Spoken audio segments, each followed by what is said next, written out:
Estás despedido por obedecer mis reglas, pero quédate hasta que encontremos un reemplazo. Me encanta leer una buena historia aquí. Esto está un poco al límite de lo que es complacencia maliciosa, pero sé que a los lectores de aquí les gustará esta historia. Por lo tanto, aquí está. Ustedes mismos decidan si encaja. Corría el lejano año 2005, y la mujer que yo había conocido a través de internet, después de visitarme en Australia, y que yo la visitara en Estados Unidos, y conociera a sus padres y todo eso, había venido a vivir conmigo y nos habíamos casado. Sin embargo, desde que llegó, había tenido muchos problemas, ya que su título universitario no estaba reconocido en Australia, lo cual le dificultó encontrar trabajo. Sin embargo, era decidida y flexible, e hizo algunos trabajos temporales, de secretaria, recepcionista, aprovechando los conocimientos que había adquirido trabajando de bibliotecaria en la universidad. Finalmente consiguió un empleo de verdad, como recepcionista/empleada en una empresa de mediación de préstamos. Se puso manos a la obra. Una cosa que siempre fue un problema es que los agentes de ventas o prestamistas hacían venir a sus clientes a la oficina y les decían a las mujeres que les prepararan café, lo cual no era parte de sus funciones. Por lo tanto, mi esposa y otras compañeras de trabajo les decían que no debían hacer eso, que era trabajo del agente de ventas prepararse el café a sí mismo y a sus clientes. Esto era parte de una iniciativa para poder retener a las mujeres en estos puestos, ya que no solían quedarse mucho tiempo en lo que era una especie de oficina anárquica.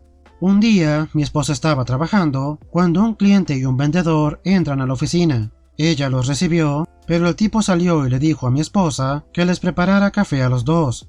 Ella intentó ser discreta, pero le dijo que él sabía que no podía hacerlo. El vendedor estalló. Fue a ver a la supervisora, la cual le dijo a mi esposa que hiciera los cafés. Más tarde la llevó a su oficina y la despidió. Sí, la despidieron por intentar hacer lo que le decían. Lo contrario es malicioso, supongo. Pero de cualquier forma llegó el karma. Verán, la despidieron, pero le pidieron que se quedara hasta que encontraron a alguien para que la reemplazara. Durante los siguientes 2 meses continuó yendo a trabajar, ahora capaz y dispuesta de rechazar cualquier cosa que no quisiera hacer, especialmente hacer café. El mismo tipo lo intentó una vez más. Mi esposa le dijo que no, despídeme, lol. No pudieron encontrar ningún reemplazo. Se había corrido la voz de los problemas en esa empresa entre las secretarias y recepcionistas de la zona. Edith, mi esposa me acaba de recordar que la agencia a través de la cual consiguió el empleo se estaba negando a mandarles a nadie. Ella era la tercera persona consecutiva a la cual despedían antes de que terminara el periodo de prueba. Por lo tanto, la agencia no podía cobrar su comisión. Pero entonces le ofrecieron un trabajo mucho mejor, con más responsabilidades y mejor categoría, y casi un 30% más de salario. Entró a la oficina al día siguiente y les dijo que se iría al final del día. Por supuesto, no tenía que dar un preaviso, y continuaron sin encontrar un reemplazo durante meses. Para ese punto ya estaban intentando reemplazar a 2 personas. Al final, la empresa despidió a la supervisora e implantó normas sensatas. Mi esposa nunca miró para atrás, pero 18 años después, todavía nos reímos de lo bien que le sentó el despido, y lo mal que le fue a la supervisora por despedir a su personal solo por obedecer las normas. Eso debió sentirse bien, solo ir a la oficina, subir los pies al escritorio, y si no les gusta, ¿qué van a hacer? ¿Despedirte? ¡Sorpresa! Ya lo hicieron. No hay mucho más que puedas hacer. Tu autoridad sobre mí es inexistente. Pero espera, antes de que sigas hablando, quiero ir a hacerme un café, para mí, hablando de endiosarse con el poder. Un cuento tan viejo como el tiempo. No toques mis cosas y yo no tocaré las tuyas. Así que, después de la universidad, terminé viviendo con 2 amigas de la escuela en una casa que le pertenecía a mi primo cerca de la escuela. Una de ellas trajo a una compañera del trabajo, Ashley, para quedarse durante unos 3 meses, mientras terminaba un contrato. Había un contrato de alquiler para mis 2 amigos principales, las cuales conocían a mi primo y sabían que era el dueño. Todo había ido bien durante 1 año antes de que Ashley apareciera. Ashley firmó un acuerdo con mi primo por 3 meses. Sin embargo, acordamos no decirle a Ashley que había una conexión familiar, en caso de que ella fuera un problema o intentara usarlo contra nosotros, o como una excusa para ser vaga y no pagar. Durante los primeros días, Ashley parecía estar bien, sobre todo adaptándose y acostumbrándose a la casa y a su funcionamiento. Yo me había ofrecido a preparar carne asada para todos y estaba en proceso de cocinarla, cuando Ashley se dio cuenta que había utilizado su botella de jabón por accidente y me preguntó por qué había usado la suya en lugar de la mía. La suya estaba justo a un lado de la mía y un poco más vacía, pero me disculpé por mi error, tomé una goma elástica del cajón de los trastos y la puse en el cuello de mi botella, para que esto no volviera a pasar. Yo supuse que esto sería todo. Eso no era el final. Ashley le informó a las demás compañeras de la casa que me había visto usar su sal y pimienta de la mesa en un par de ocasiones. Era un set de cartón de $1 para días de campo. Y les preguntó si yo siempre tomaba sus cosas sin preguntar, y que si siempre era así. Ellas le dijeron que no, y Ashley dijo que claramente eran demasiado débiles para hablar por sí mismas. Ella se volvió hacia mí y me dijo: «No voy a tolerar este tipo de tonterías. No quiero que nadie use nada mío solo porque quedó afuera. No volveré a tener esta conversación. No toquen nada mío, o si no...». Yo podía sentir mi pulso entre los dientes. Le contesté: «Lo entiendo completamente, Ashley. Lamento mucho que te sientas así, pero creo que tu forma es la mejor. Nada de usar las cosas del otro, en absoluto. ¿Verdad?». «Verdad», contestó. «Bien, bueno, la tetera, la cafetera, la tostadora, el microondas, todos son míos. Lo mismo con todas las ollas, sartenes, cubiertos y los platos de la alacena y los cajones. La tele grande en la habitación principal y las consolas también son mías. Toda la ropa de cama de tu cama también es mía. Te agradeceré que la metas a lavar inmediatamente». Creo que pensó que era una broma, pero yo no bromeaba. También estaba por decirle: «Nada de carne asada o pudding Yorkshire para ti», pero ella misma optó por su propia cuenta el no unirse a nosotras para la cena de bienvenida. A la mañana siguiente, cuando se fue a trabajar, reorganicé todas mis cosas en la cocina, metí todo lo que era mío en la despensa y cerré la puerta con llave. También tomé los 2 mandos a distancia y los controladores de la televisión grande. Los guardé bajo llave en mi habitación. También tomé toda la ropa de cama y las lámparas de su habitación. ¿Un receptor extra para señal por satélite? No, solo los 3 que ya tenemos, y además es mi cuenta. ¿La contraseña del internet? Lo siento, también es mía.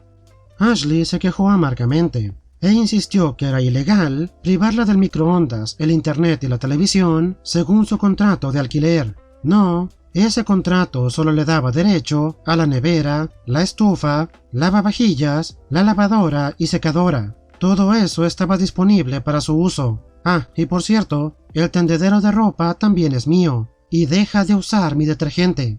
Fueron 2 meses muy duros, pero Ashley acabó yéndose antes de tiempo para irse a vivir con su novio, y al marcharse hizo una amenaza teatral de que había estado hablando con el dueño, e iba a hacer que nos echaran a todas. Fue entonces cuando le informé que era un familiar. Con esta revelación, su cara parecía un globo lleno de mermelada de frambuesa. Ella se fue y nunca más la volvimos a ver. Por cierto, a mis compañeras les parecía bien lo de la cocina y la tele. Tenían las llaves de la despensa y en sus cuartos sus propias teles.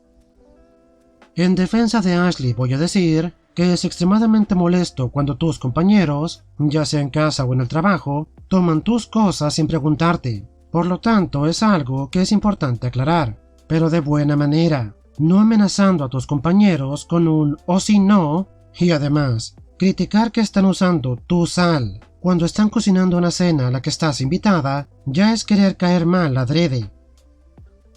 Estricta adherencia al contrato. Le sale el tiro por la culata.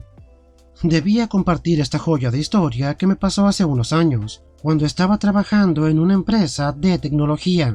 Tomen sus palomitas porque esto será una delicia. Entra el señor Garrison, el nuevo jefe de operaciones de la empresa. Este tipo tenía fama de ser muy estricto con las normas, a menudo hasta lo absurdo. Poco después de su llegada, a los contratistas como a mí, se nos entregaron contratos recién firmados. Eran verbosos por decirlo menos, pero una cláusula destacaba: todos los contratistas deberán cumplir estrictamente las tareas descritas en sus contratos. Cualquier desviación dará lugar a un despido inmediato. Este contrato era el bebé del señor Garrison. Era su intento de asegurarse que nos mantuviéramos en nuestros carriles designados. Para el contexto, la empresa tenía un historial en torno a la colaboración. De vez en cuando los desarrolladores ayudaban con consultas de diseño, y los diseñadores, como yo, a veces ofrecían información sobre usabilidad a los desarrolladores. Pero Garrison, o no, él no quería ninguna de esas tonterías interdepartamentales. Pasemos ahora a la complacencia maliciosa.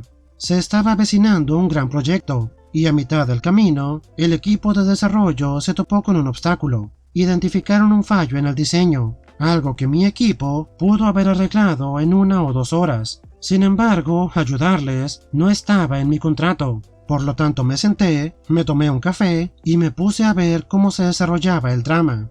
Los desarrolladores, obligados por su contrato, se pasaron varios días intentando solucionar un problema que no les correspondía resolver. El plazo del proyecto se alargó, los costes aumentaron y las frustraciones crecieron. El punto culminante fue una gran junta con los jefes de la empresa, en la cual el señor Garrison tuvo que explicar los atrasos. Cuando se mencionó el fallo en el diseño, todas las miradas se volvieron a mí. Yo simplemente deslicé una copia de mi contrato por la mesa, subrayando la cláusula del estricto cumplimiento. Recuerdo el enorme silencio que se hizo en la sala, solo interrumpido por los tartamudeos de Garrison. Después de eso, la idea del contrato estricto de Garrison quedó rechazada. Se reanudó la colaboración, el proyecto volvió a fluir, y en cuanto al querido señor Garrison, él fue reasignado a otro departamento, lejos de meterse con contratos. Me encanta este comentario que dice: como yo le digo a mi gente, la única forma de cambiar un procedimiento ridículo es seguirlo al pie de la letra y dejar que el mundo arda. Si vas en contra del plan y haces lo sensato, no solo te estás abriendo a un error, sino que al mismo tiempo estás ocultando el verdadero error. Algunas veces solo ocupas darle espacio a alguien para que meta la pata. Digo, ¿quién quiere una empresa donde los distintos departamentos colaboran y se ayudan entre sí para terminar un proyecto? ¿Quién querría eso? Estudiante de intercambio africano. Esta es mi historia favorita de todos los tiempos de complacencia maliciosa.